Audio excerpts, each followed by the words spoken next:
tardes. Estamos en la segunda parte de nuestro evento, del tercer foro de México, Seguridad sin Guerra. Esta segunda parte nos vamos a concentrar justamente en uno de los temas centrales, ¿no?, que aludía a nuestro cartel y el evento. No es el central fue, creo yo, la primera parte, ¿no?, de nuestro evento, pero esto es importante en términos de lo que dicen las colegas, ¿no?, de revolución, y se llama La Academia y las Organizaciones de la Sociedad Civil ante la lectura de las milicias armadas. Ya tuvimos algunos testimonios hace un ratito, entonces ahorita nos vamos a concentrar en la exposición de 3 académicos, ¿no?, 3 personas que participan desde diferentes disciplinas, muchas de ellas interconectadas, en una reflexión justamente, por un lado, con referencia al problema del conflicto armado, la guerra prácticamente que vivimos todos los días, el problema de la seguridad interior, la documentación de esta guerra, y por otro lado el énfasis sobre las personas que han sufrido, ¿no?, toda la embestida, ¿no?, que esta guerra ha producido. Tenemos también una perspectiva muy interesante acerca del trabajo que instituciones que todavía tienen compromiso con la sociedad civil y personas, ¿no?, actores dentro de estas instituciones que están preocupadas y que su trabajo es sumamente necesario para llevar a cabo esta idea de una sociedad pacífica, ¿no?, y de una seguridad sin guerra, ¿sí? Si se fijan en la anterior, el texto no se llama como está escrito en el programa, porque cuando fui escribiendo el texto me fui adentrando más en el duelo y decidí que esto de los desplazados, que les voy a contar, que ya está a punto de salir el libro, que se va a llamar Resignificando la Vida, acompañamiento psicológico con migrantes desplazados. Hemos trabajado, fue un proyecto muy interesante con el que trabajamos con familias y personas que tuvieron que desplazarse de Ciudad Juárez al Paso, y trabajamos con ellos terapéuticamente vía Skype, o sea, viva la tecnología, ¿no? Y fue una experiencia verdaderamente hermosa en la que hubo de veras unos cambios maravillosos en todas estas gentes que estaban viviendo del otro lado en El Paso, Texas, ¿no? Y entonces la experiencia esta va a estar vertida precisamente en este libro que ya está a punto de salir en prensa, y a los que les interese, con mucho gusto se los haré llegar, ¿sí? Y dije, bueno, pues ¿por qué? Si estoy hablando de duelos inconclusos, ¿por qué no clavarme en entender qué es esto de un duelo inconcluso y para qué, y cómo se come o cómo se hace, ¿no? Y para empezar quiero agradecerle a la doctora Margarita Zárate por su amable invitación para participar con ustedes en esta importante ocasión y poderles compartir algunas de mis reflexiones, y también haber organizado este encuentro que me parece muy importante. He de confesar que esta ponencia ha sido la que más trabajo me ha costado escribir. Sé por qué, porque el dolor que sabemos pasa por los cuerpos y las almas de los familiares de los desaparecidos forzados es algo que nos duele. Sé que es una experiencia inefable e inenarrable. En esta ocasión no voy a dar ni datos más que los del epígrafe, y ni hablar de quiénes son los autores de la tragedia que nos convoca hoy, porque sabemos perfectamente quiénes son los responsables. O sea que no voy a repetir lo que ya se ha dicho en la mañana. También deseo aclarar que al ir escribiendo la ponencia, al final le tuve que cambiar el título, El duelo inconcluso y las familias de los desaparecidos forzados. A continuación se comprenderá por qué. Se dice que los elefantes nunca olvidan. Ahora Un estudio demuestra que también son capaces de llevar luto por sus parientes. Un estudio llevado a cabo en Kenia afirma que los elefantes africanos son capaces de mostrar un gran interés en los huesos de los restos de otros ejemplares de su especie. Se pensaba que solo el ser humano era capaz de desarrollar rituales para marcar la muerte de otros individuos. No así los elefantes africanos, según descubrieron los investigadores del Fondo Ambroselli para Elefantes en Nairobi, Kenia, y la Escuela de Ciencias de la Vida de la Universidad de Sussex en Inglaterra. Los científicos siguieron durante 14 años a una familia de elefantes que perdió a uno de sus miembros. Tras la muerte de la hembra, el resto de la familia partió del lugar y una semana después, cuando estaban a unos 20 kilómetros de distancia, regresaron al mismo lugar. Fue fascinante ver que la familia regresó directamente a los huesos de esta hembra, sin desviarse nunca del camino. Al llegar al lugar donde estaban los huesos, los tocaron y palparon y después se detuvieron frente a ellos. Realmente le hacían a uno pensar que sabían quién era ella y que la suya era una pérdida enorme para ellos, dice Cynthia Moss, una de las investigadoras. La que sigue, por favor. La especie humana es la única en la que la idea de la muerte está presente durante toda su vida. Es la única que acompaña la muerte de un ritual funerario y la única que cree en la supervivencia o en la resurrección de sus muertos. El hombre de Neandertal, de 300 a 30.000 años aproximadamente, no solo enterraba a sus muertos, sino que en ocasiones los reunía en un mismo lugar. En las sociedades prehistóricas la muerte todavía no existe como concepto. Se habla de ella como de un sueño, de un viaje, de un nacimiento, de una enfermedad, de un accidente, de un maleficio, de una entrada en la residencia de los antepasados y con frecuencia de todo ello a la vez. Aún así, tal inmortalidad no supone la ignorancia de la muerte, sino que por el contrario es un reconocimiento de su inevitabilidad. Así, se reconoce que el muerto ya no es un vivo ordinario, puesto que es transportado, tratado según ritos especiales, enterrado o quemado.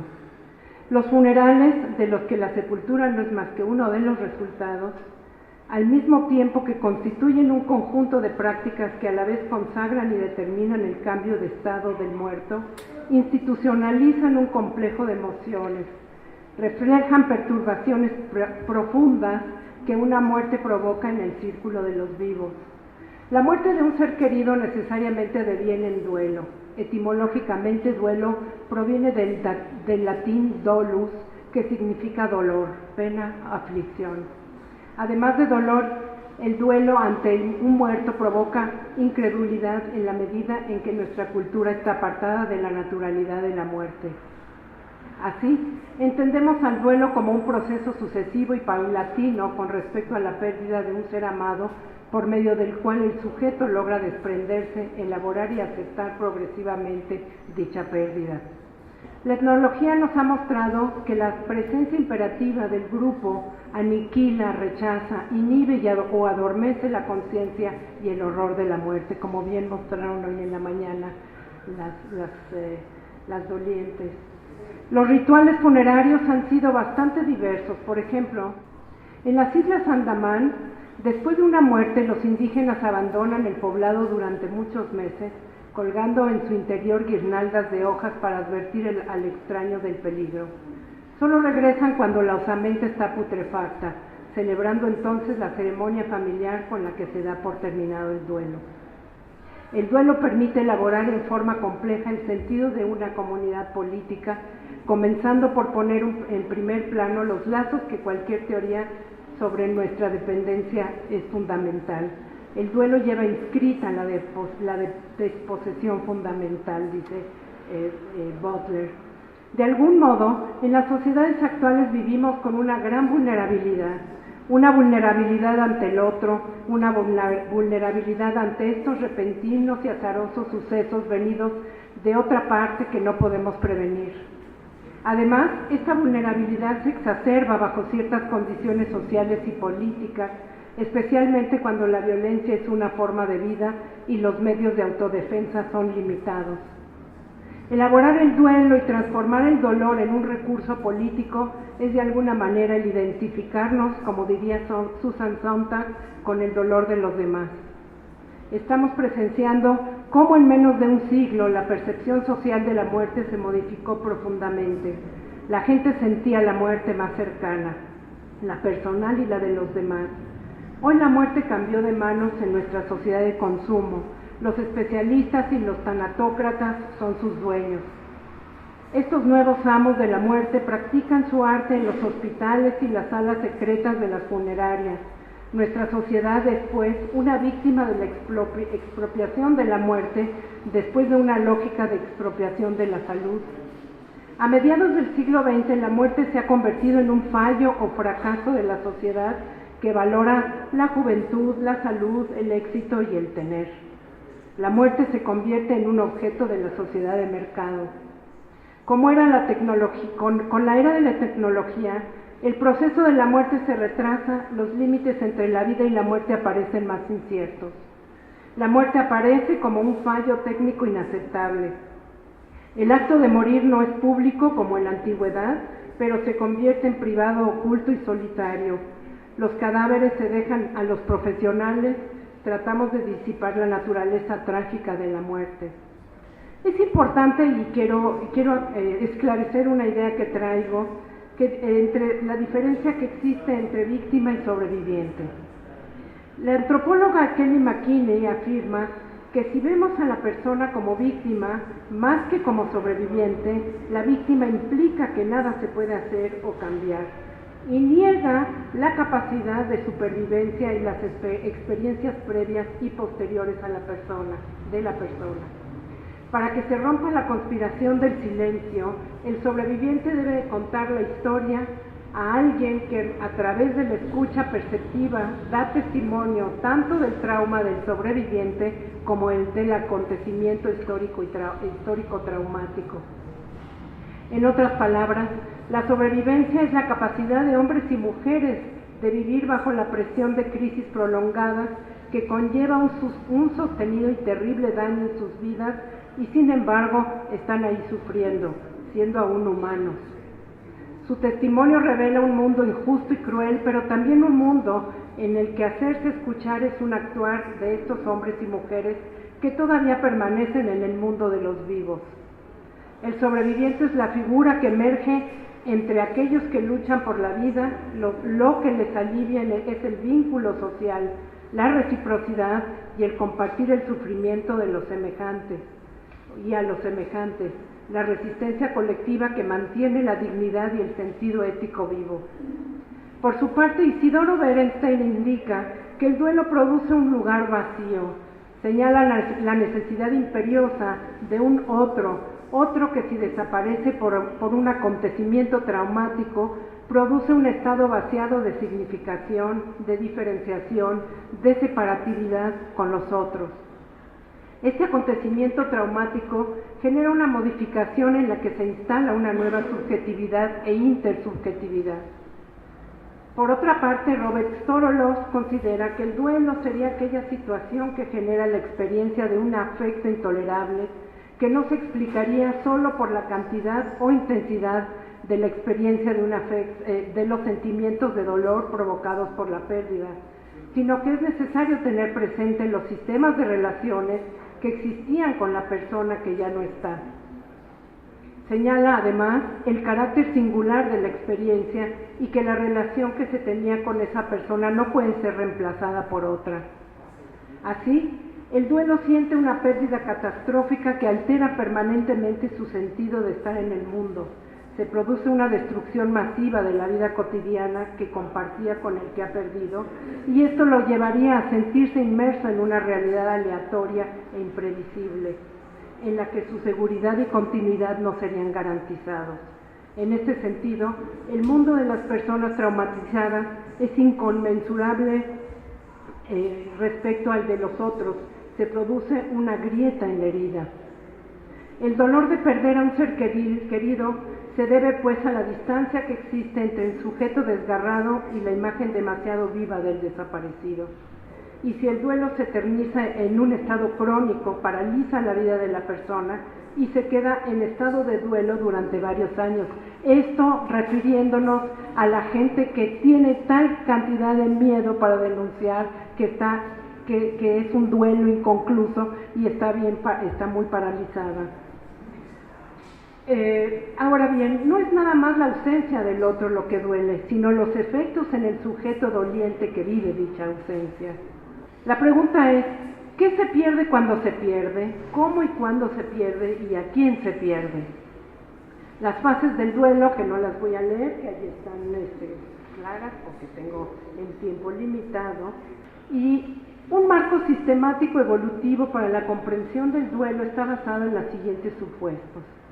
1. El duelo es una crisis evolutiva que está entretejida con la historia familiar, el contexto económico, social, cultural y político y los momentos actuales del ciclo vital en el que se encuentra la dicha familia, porque no es lo mismo que alguien en una familia tenga un desaparecido niño que un desaparecido adulto, etcétera, etcétera. El duelo es una crisis tanto de apego como de identidad. Trastorna la estabilidad familiar en los campos interrelacionados de las emociones, las interacciones, los roles sociales y los significados. El duelo moviliza los recursos de la familia para manejar emociones intensas, reorganizar las interacciones cotidianas y redefinir la identidad del complejo y colaborativo ser familiar. Hoy vivimos en una sociedad atravesada por el miedo y la negación, por ello es ineludible recuperar la capacidad de nombrar. Así Bruno Bettelheim, quien sobrevivió en los campos de exterminio en el nazismo, reflexionó sobre las consecuencias y el daño que tienen sobre los individuos y la sociedad las situaciones de violencia política y pensaba que la recuperación de la memoria de los acontecimientos es un proceso necesario para poder elaborar dichos daños, tanto a nivel individual como social, para que las situaciones no se repitan y para que los efectos sobre la sociedad y específicamente sobre las segundas y terceras generaciones de las víctimas sean mitigadas. Uno de los problemas de fondo en los familiares de los desaparecidos es que no pueden elaborar los ritos funerarios y además, dada la relación con este contexto político-social, la situación traumática es intensa, sostenida y acumulativa. Por eso se habla de revictimización. Por ello, la violencia política ejercida en la represión política genera traumatizaciones extremas, como es, entre otras, la desaparición forzada de un familiar, lo que constituye un acontecer traumático. Así, Marisabel Castillo propone el concepto de traumatización extrema, que es un proceso que da cuenta de un tipo de traumatización específica que ocurre en dependencia de acontecimientos sociopolíticos. Se caracteriza por su intensidad, permanencia en el tiempo y por la interdependencia que se produce entre lo social y lo psicológico. Es un tipo de traumatización específica que desborda la capacidad de la estructura psíquica de los sujetos y de la sociedad. Es decir, todos perdimos, todos tenemos de alguna manera un desaparecido, aunque no sea nuestro. El desaparecido de nosotros también es un desaparecido para los que psicológicamente, ¿no? Es un tipo de traumatización específica que desborda la capacidad de la estructura psíquica y su objetivo es la destrucción del individuo, sus relaciones interpersonales, su conciencia de pertenencia a un grupo colectivo y a su sociedad. La traumatización extrema está marcada por una forma de ejercer el poder del Estado, quien busca desestructurar y exterminar a algunos de sus miembros. Los casos de los detenidos desaparecidos, quienes han sido secuestrados por agentes del Estado y sus cómplices, y a los que se les ha impedido dar sepultura, surgen permanentemente en la sociedad y en forma dramática, ya que se han inscrito en la memoria social como una deuda que no ha podido ser resuelta. La memoria social necesita inscribirlos con sus nombres y apellidos, con una biografía, señalándose el lugar donde están sus restos o donde fueron eliminados. Esta es la única posibilidad para que los deudos los recuerden sin ser recurrentemente invadidos por el retorno de esos recuerdos destructivos. Solo es posible elaborar un duelo si hay un reconocimiento social de la pérdida. A través de los ritos funerarios y de los efectos del mundo circundante, se solidariza a raíz de la muerte y desaparición de un familiar, de un ser querido, de un ser que importa. Asimismo, esto es necesario para construir la memoria social que lentamente irá estableciendo la historia de la sociedad. El quiebre no solo divide la vida familiar en un antes y un después, también establece una brecha entre quienes han sufrido directamente la represión política y quienes, no habiéndola sufrido, la silencian, la niegan o la justifican. Se ha visto cómo parte de la sociedad, ya sea por razones de supervivencia o para evitar el dolor que provoca percibir y pensar el sistema social represivo en el que se está inmerso, optó por adosarse al discurso del poder, alienándose en él, pero por fortuna no todos estamos en ese lugar. El duelo inconcluso es un duelo que, por un lado, la realidad externa no permite el trabajo de duelo, y por otro, las exigencias concretas de búsqueda del familiar son tantas que no dejan espacio ni tiempo para llorar a sus desaparecidos. El trabajo de duelo se estanca, y aunque el sujeto sabe a quién perdió, sustrae de la conciencia todo lo que se perdió con el otro, el significado de la pérdida. Este duelo puede cerrarse en la medida en que se den ciertas condiciones, como saber la verdad de lo que aconteció con el ser querido, encontrar sus restos, cumplir con un rito funerario, que la sociedad en su conjunto haga un reconocimiento de los hechos y que por lo tanto se haga justicia y se construya la memoria social. Termino esta ponencia compartiéndoles algo que estaba guardado, más bien muy escondido en mi memoria. Mi abuelo paterno, Samuel Rosenberg, llegó a México en 1927 de Rumanía, a los 39 años, entre las dos guerras mundiales. Murió unos meses después de haberse enterado que una de sus 6 hermanas fue obligada en Auschwitz a bajar la palanca en la cámara de gas para que murieran junto con ellas y sus padres, muchos otros. No tuvo tiempo para hacer su duelo.